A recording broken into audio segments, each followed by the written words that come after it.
Hey guys, Cardboard Box Productions here. Anyway, hey, if you see my E3 countdown, then you'll know I'm a big fan of Pikmin.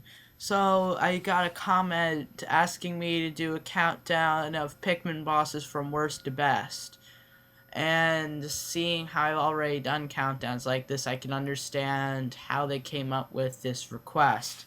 So anyway, since I haven't actually played Pikmin 1, well, I've played it for a little bit, but I don't actually have it, never owned it. So these are going to be the top 12 bosses from Pikmin 2.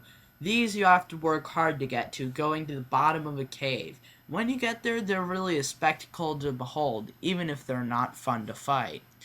So this is going to be the top 12 Pikmin 2 bosses. I hope you enjoy. I really hate this guy right here, the Water Wraith. He is by far one of the characters in video games that I hate the most. Let's count what he does to you when you're in the submerged castle. He he drives around crazily. He aims for you, chases you, has good AI, so you can never get him. He insta-kills any Pikmin he touches. He can and run over enemies, and he's invincible. So when you finally get to beat him, it's just, I just don't want to talk about this guy anymore. Just hate him so much.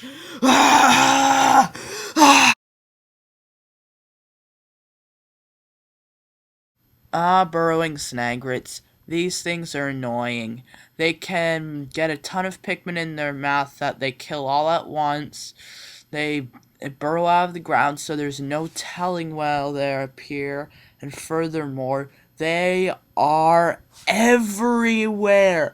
They are by far the most fought boss in this game.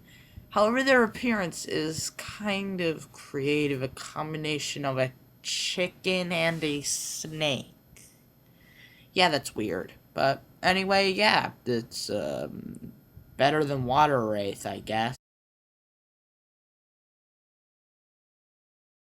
The pileated snagret is a step up from the burrowing snagret. Get it? Step up, because it has a foot. Anyway, yeah, like I said, it has a foot. So, not only can it gobble up a bunch of Pikmin, but it can also step on them, and it can also hop around. What's annoying is that the Pikmin will go straight for its foot, which is a real shame, because that's the only part of it that actually isn't affected, the only part of him that isn't affected by Pikmin attacking it.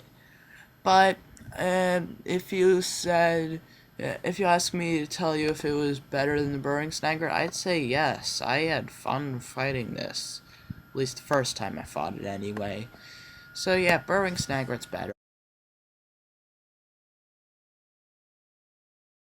Oh yeah, Emperor Bulblax, the final boss of the first game. He might look easy in this video, but that's cause you can finish him off fast. But if you don't manage to, he can really attack your Pikmin by licking them, doing a body slam to body slam them into the ground, or just even worse. So yeah, he's actually kind. Okay, I promise this is the last negative boss on this countdown. The Raging Bloister can be a bit tricky to deal with. What you have to do is switch between Olimar and the President, because whichever captain you go towards, he'll face straight at them, and his weak point is on his back. So, as you can imagine, this gets pretty annoying.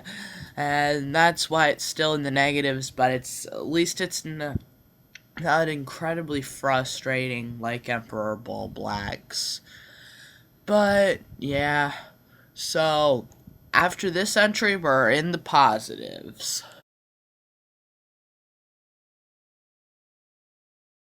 Beady Longlegs, the first of the many spider-like bosses from this game.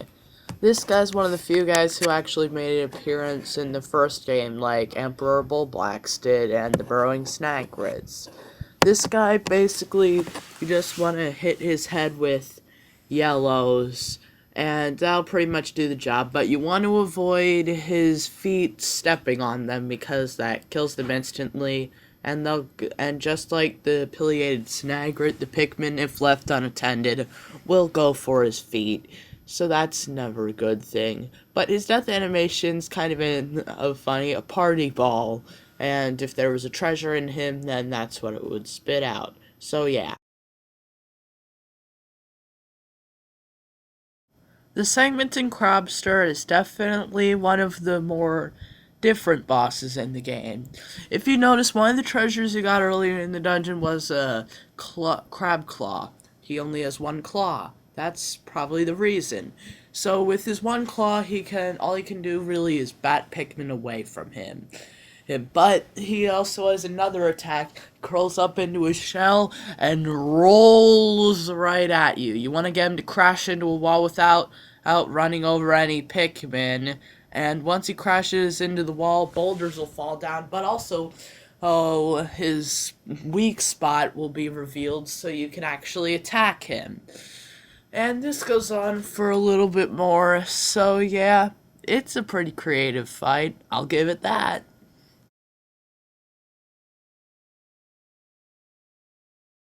Raging Longlegs is basically just an upgraded version of Beady Longlegs, but I prefer him.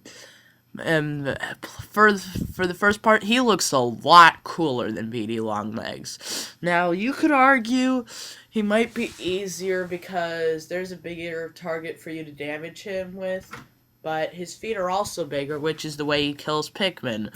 So there's also a bigger target for him to damage you with. Also, with each time he stomps, the speed is randomized. One time he could go really slow and then the next really fast. Who knows? But yeah, even though it's pretty much just a Beady Longlegs rehash, I still enjoyed this boss even more than Beady Longlegs. Manit Legs is definitely one of the most exhilarating bosses. Now, as you see, there's an engine there. Go attack it, and it turns out to be another one of the spider-like bosses. If you have purples, you can kill this guy pretty easily, but if not, then you're gonna have to deal with his signature attack. So, what's his signature attack? Eating them, crushing them, taking out a machine gun and shooting them. What is it with the GameCube games that are aimed towards kids but have stuff that shouldn't be for kids? First, you have Wario World with the demonic possessed doll, all frostbite bobblehead and clown that rips its head off, and now you have a spider wielding a machine gun? Are you crazy? But this is definitely one of the most exhilarating battles in the game. It really is exciting trying to avoid his stuff. It is one of the harder bosses, but it's still pretty fun. Just a word of advice, those random objects that they place there, they're there for a reason. Hide your Pikmin behind them. Trust me, you're gonna want to do that. So, yeah, that's it, really. Pikmin 2's final battle, the Titaned Weevil, does not disappoint. Well, most bosses in this game attack by either eating Pikmin or crushing them. The Titaned Weevil attacks using weapons, kind of like Manit Legs. I'll go over what each of their weapons do from least devastating to most devastating. The least devastating is a short-range flamethrower called the Flare Cannon. It has short-ranged flames. That's really all I can say. The flames, which only fire Pikmin are immune to, but you can whistle your Pikmin to to get them to stop burning.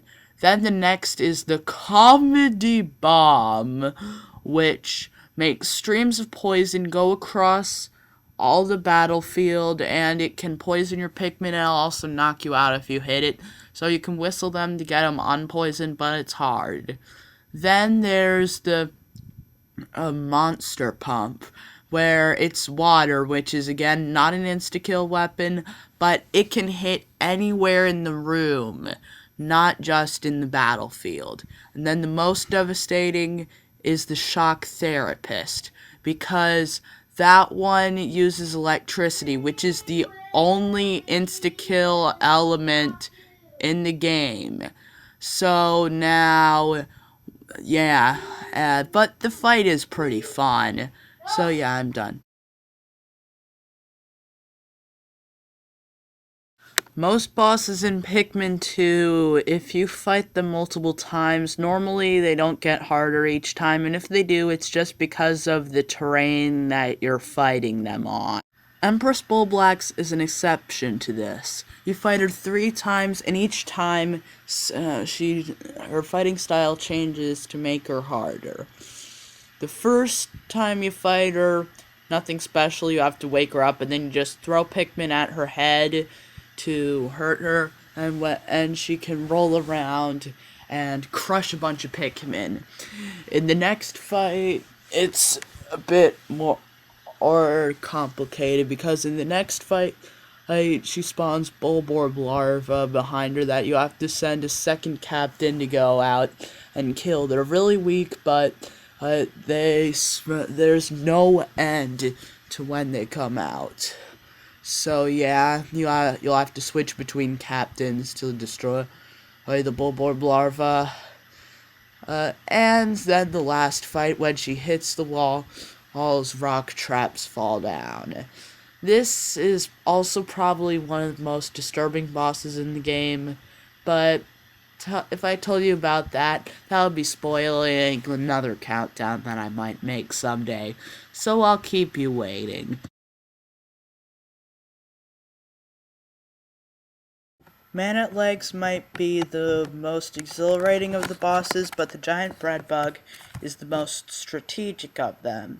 First, I'd like to point out my thoughts on bread bugs, because they're my personal favorite enemies in the games, just how creative they are. They're sort of rivals of Pikmin, really. What they do is they'll try to grab an enemy corpse or a treasure or pellet as well and try to take it back to their nest, and you have to play a game of tug of war with them. If the Pikmin manage to pull it back, it'll damage the bread bug. Back to their base, it'll damage the bread bug because it'll hit its head on the ship when it goes up into the ship.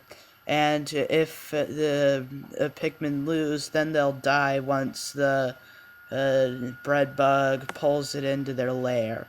There's 3 treasures that are around here, all of which are food, actually. Well, they're all here the first time. Anyway, you also have to worry about anode beetles, which will be insta-kill to all types of Pikmin. But, so I recommend using yellows, because those are the only ones that weren't insta-kill. Yeah, I said they were all. Turns out they're not. Once you've finished off the bread bug, the giant bread bug and the other bread bugs, you are done. I'm Cardboard Box Productions, and the giant bread bug is definitely my favorite boss in this game.